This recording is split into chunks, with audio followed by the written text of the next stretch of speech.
Hello guys, আজ আমি explain করব new ongoing Korean drama bad memory eraser episode 3।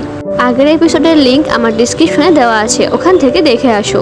একটি ছেলের প্রথম ভালোবাসা আর তার ডিপ্রেশনের গল্প নিয়ে বানানো হয়েছে, আর আছে অনেক রহস্য। তোমাদের দেখে অনেক ভালো লাগবে। চলো শুরু করা যাক। এপিসোডের শুরুতে আমরা দেখতে পাই জেউন আর লিগান একসাথে ছিল। লিগান জেউনের কাছে আসতে চাইলে জেউন তাকে সরিয়ে দেয়। জেউন তার অফিসে বসেছিল, তখন ডংজিল দৌড়ে আসে আর জেউনকে বলে, এটা কি সত্যি তুমি আর লিগান এখন একসাথে আছো? আর মানে তুমি আমাদের রিসার্চটাকে বাঁচিয়ে নিয়েছো? জেউন বলে, আমি এটি রিসার্চের জন্য করিনি, বরং লিগানের ব্যাড মেমোরির জন্য করেছি। যদি লিগানের মেমোরি আবার ফিরে আসে তাহলে লিগানের অনেক কষ্ট হবে। তাই একজন ডক্টর হিসেবে আমার মনে হয়েছিল আমার এটা করাই ঠিক হবে। তারপর তারা দুজন লিগানের সঙ্গে দেখা করতে যায়। ওখানে লিগানের প্যারেন্টসও ছিল। লিগান তার প্যারেন্টসকে বলে, এটা জেউন, যে আমার প্রথম ভালোবাসা ছিল।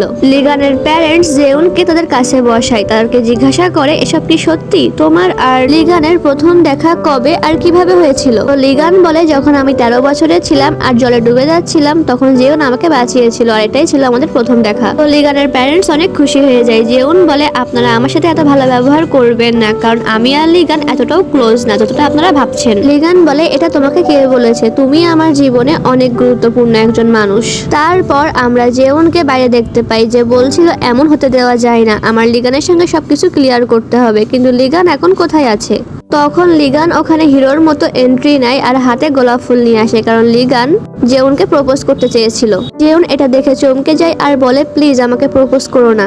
লিগান জেউনের কাছে চলে আসে, তখন জেউন খেয়াল করে কাছেই এক দাঁড়িয়েছিল। জেউন লিগানকে বলে দেয়, তুমি যা করছো এটা করো না, কারণ আমি তোমাকে পছন্দ করি না আর আমার অলরেডি বয়ফ্রেন্ড আছে। লিগান অবাক হয়ে যায়, তাকে জিজ্ঞাসা করে, আমার মনে হয় তোমার কোনো বয়ফ্রেন্ড আছে, কারণ তুমি 24 ঘন্টাই হসপিটালে থাকো। তোমার যদি কোনো বয়ফ্রেন্ড থাকতোই তাহলে তুমি তার সাথে ঘুরতে যেতে, কিন্তু তোমার কেউই নেই। জেউন তাকে কানে কানে বলে, আমার বয়ফ্রেন্ড এখানেই কাজ করে।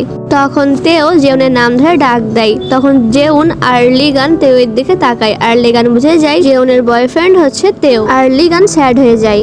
তারপর আমরা লিগানকে বংয়ের সঙ্গে দেখি, যে বংয়ের সঙ্গে বলছিল, আমার প্রথম ভালোবাসাকে তো আমি পেয়ে গিয়েছি, কিন্তু তার বয়ফ্রেন্ড আছে।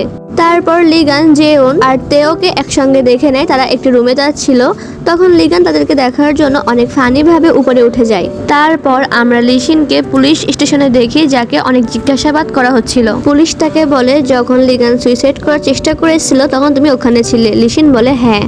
আর আমাদেরকে দেখানো হয় যখন লিগানদের ঘরে ঝগড়া হয়েছিল তখন লিগান ওখান থেকে বেরিয়ে গিয়েছিল। আর লিশিন বলে, আমি লিগানকে দেখার জন্য যাচ্ছি, আর লিশিন চলেও আসে। লিশিন দেখতে পাই লিগান নদীর পাশে বসেছিল। যখন লিশিন পেছন ঘুরে তখন লিগান সুইসাইড করে।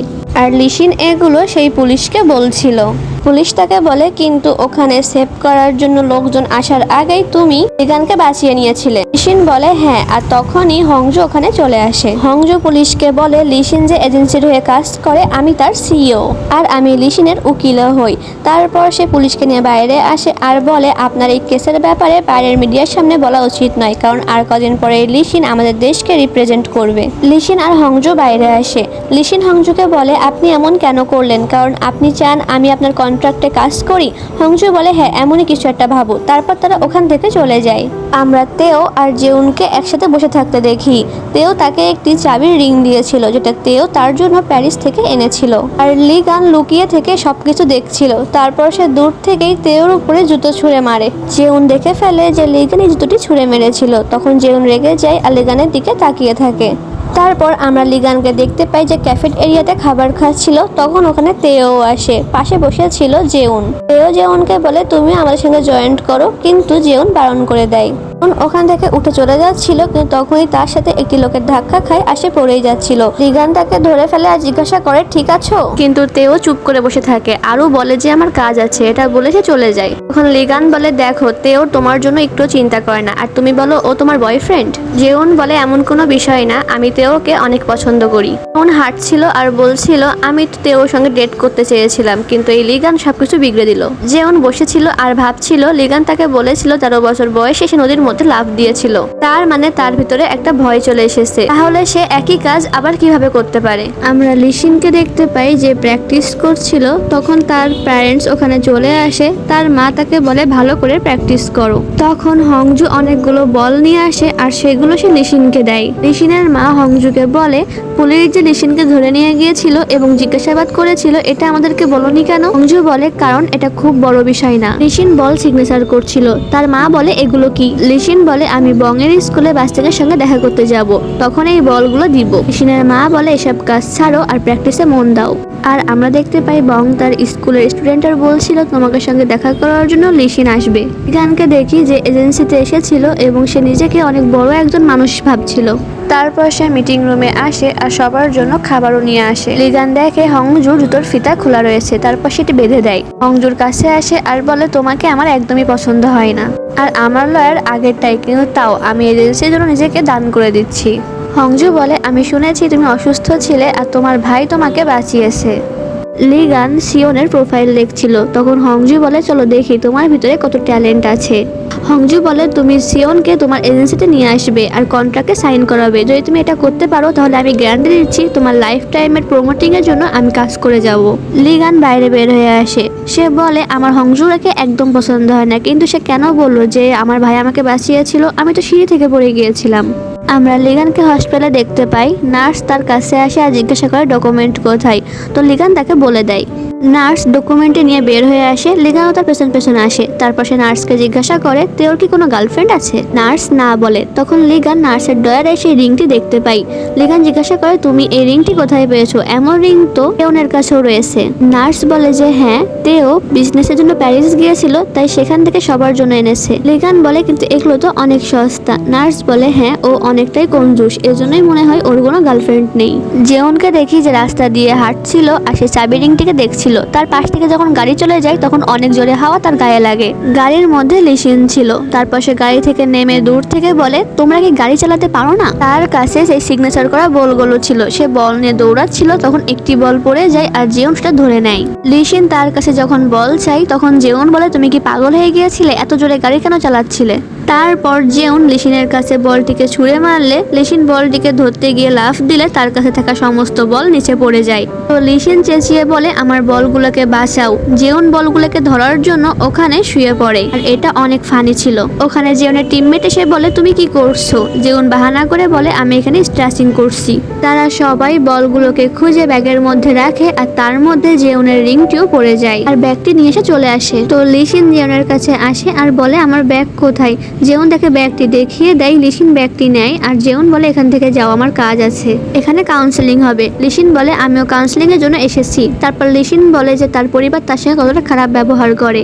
জেউন বলে আমাকে কেন বলছো? এটা তোমার ব্যাপার, তাই তোমাকেই তোমার ব্যাপারটিকে সামলাতে হবে। রাতে লিগান হসপিটালে জেউনকে দেখার জন্য বের হয়ে যাচ্ছিল, তখন সে দেখতে পায় তেওর সঙ্গে একটি মেয়ে যাচ্ছে। লিগান তখন বলে তার মানে তেওর আগে থেকে গার্লফ্রেন্ড ছিল। লিগান জেউনের রুমে আসে আর দেখতে পাই জেউন ঘুমাচ্ছে। তখন সে জেউনের কাছে আসে আর জেউনকে অনেক সুন্দরভাবে দেখতে থাকে। লিগান বলে একে এত সুন্দর লাগছে যে আমার মনে হচ্ছে আমি সারা জীবনই একে প্রোটেক্ট করি। জেউন ঘুমের মধ্যেই বলছিল যে আমার শীত লাগছে। তখন লিগান বলে এখন আমার কি করা উচিত? এখন কি একে আমার হাক করা উচিত? লিগান তার ক্লোজ হচ্ছিল, কিন্তু তখনই সে পেছনে সরে যায় আর তার রিপোর্টের দিকে তার চোখ যায় যেখানে মেমোরি ইরেজার লেখা ছিল। তো লিগান বলে এই মেমোরি ইরেজার মানে কি? জিওন তখন চোখ খোলে আর তারা দুজনই অনেক ভয় পেয়ে একে অপর থেকে দূরে সরে যায়। জেওন বলে তুমি এখানে কি করছো? লিগান বলে আমি তোমাকে দেখতে এসেছিলাম। জেউন বলে তুমি এখান থেকে কতটুকু পড়তে পেরেছো? লিগান বলে আমি কিছুই পড়তে পারিনি। লিগান বলে চলো একসাথে ডিনার করতে যাই, কিন্তু জেউন বলে আমি আগেই খেয়ে নিয়েছি। তখন লিগান বলে আমি আমার উইশের কুপন ইউজ করতে চাই। আর আমাদেরকে দেখানো হয় এপিসোড 2-এ যখন তারা স্টোররুমে বন্দি ছিল তখন তারা রং পেপার আর সিজার খেলছিল আর সেখানে জিওন হেরে যায়। জিওন লুকাতেই যাচ্ছিল, কিন্তু তখন লিগান বলে তোমার জায়গায় আমি লুকাবো, কিন্তু তার জন্য তোমাকে আমার একটি উইশ কুপন পূরণ করতে হবে। জিওন বলেছিল ঠিক আছে। প্রেজেন্টে তারা দুজন ডিনার করতে আসে। তখন লিগান বলে তোমার উচিত তেও থেকে দূরে থাকা, কারণ তেওর আগে থেকেই গার্লফ্রেন্ড আছে। জিওন লিগানকে তার আর তেকের চ্যাট দেখায় আর বলে আমি জানি তেক এখন কোথায় আছে আর সে আমার ক্রাশ, আমি তাকে পছন্দ করি অনেক। জিওন আরো বলে হ্যাঁ হতে পারে আমি তোমার পাস্টের প্রথম ভালোবাসা, কিন্তু এখন অনেক কিছু চেঞ্জ হয়ে গেছে আর আমি অন্য কাউকে ভালোবাসি। লিগান বলে আমি নদীর মধ্যে পড়ে গিয়েছিলাম, তুমি আমাকে বাঁচিয়েছিলে। হতে পারে ওইটা আমার পাস্ট, কিন্তু তুমি আমার জন্য সবসময় প্রেজেন্ট ছিলে আর থাকবে। আমরা জেউনকে তার বাসায় দেখতে পাই, সে ঘুমাতে যাচ্ছিল, তখন দেখে তার পাশে কেউ একজন আছে। সে ভাবে এটা তার ভাতিজা, কিন্তু সকালবেলা উঠে দেখে এটা একটা মেয়ে। সে অনেক ভয় পেয়ে যায়, আসলে এটা ছিল সেউন। তারা সবাই বাইরে খেতে আসে। জেউন তার মাকে জিজ্ঞাসা করে এই মেয়েটি কে হয়। সেউন বলে তোমার কি মনে নেই, ছোটবেলায় ছুটির সময় তুমি আমার বাসায় আসতে আর অনেক খেলা করতে, আমি মাঝে করে এসেছিলাম আবার চলে গিয়েছিলাম। আর জেউন তখনও ভাবছিল। জেউনের মা বলে এটা আমার ফ্রেন্ডের মেয়ে হয়। জেউনের ভাতিজা যার নাম সাংজুন, সে বিনস খাচ্ছিল। তখন জেউন বলে তুমি তাকে বিনস খেতে না, এখন কেন খাচ্ছ? সাংজুন বলে কারণ সেউন আমাকে খেতে বলেছে। তারা বাইরে আসে আর সেউনের সঙ্গে দেখা করার জন্য অনেক লোক আসে আর তার সঙ্গে অনেক গিফটও নিয়ে আসে। বংকে দেখতে পাই যে স্কুলে এসেছিল আর দেখতে পাই লি শিন আগে থেকেই বলগুলো এনে রেখে দিয়েছে। আর আমরা দেখতে পাই লি শিন রাতেই বলগুলোকে রেখে দিয়েছে আর সে বল রাখার জন্যই ওখানে এসেছিল। লিশিনকে দেখতে পাই যে প্র্যাকটিস করছিল আর সে তার ব্যাগে ওই জেউনের সেই রিংটি দেখতে পাই। এইদিকে জেউন সেই রিংটিকে খোঁজার জন্য অনেক চেষ্টা করছিল, কিন্তু তখন তার মনে পড়ে রাস্তায় যখন বল পড়ে গিয়েছিল তখনই হয়তো হারিয়ে গিয়েছে। জেউন সেটা ওখানে খুঁজছিল। জেউনের টিমমেট তাকে ওখানে দেখে বলে এখানে কি করছে। জেউন নালার মধ্যে ওইটা খুঁজতে গেলে তখন ওখানে লিগান চলে আসে। লিগান বলে তুমি এখানে কি করছো? তখন জেউন বলে তুমি কি সেই তেকের দেওয়া জিনিসটি দেখেছো? লিগান বলে ওটা তো অনেক সাধারণ আর অনেক সস্তা। তখন জেউন বলে হ্যাঁ ওটা সস্তা হতে পারে, কিন্তু আমার জন্য ওটার মূল্য অনেক বেশি। ওটা আমাকে আমার স্পেশাল মানুষ দিয়েছিল। জেউন বলে সাহায্য করতে না পারলে চলে যাও। তো লিগান ওখান থেকে চলে যায়। আমরা রাতে গাড়ির মধ্যে তেও আর মিনজুকে একসঙ্গে দেখি। মিনজু তেওকে বলে জেউনের জন্য আজকাল আমার অনেক কাজ করতে হচ্ছে। তায়া বলে কোনো ব্যাপার না, তোমাকে কাজ কম দেওয়ার জন্য আমি জেউনের সঙ্গে কথা বলবো। আর লিগান ওদের গাড়ির পাশ থেকেই যাচ্ছিল। লিগান তাদেরকে দেখে নেয় আর তারা গাড়ির মধ্যে একে অপরকে কিস করছিল। লিগান দেখতে পাই জেউন এখনো পর্যন্ত সেই রিংটিকে খুঁজছে। তো লিগান যায় আর ওই রিংটিকে তার সামনে ছুড়ে দেয়। তখন জেউন সেটা উঠায় আর বলে এটা তোমার কাছে ছিল।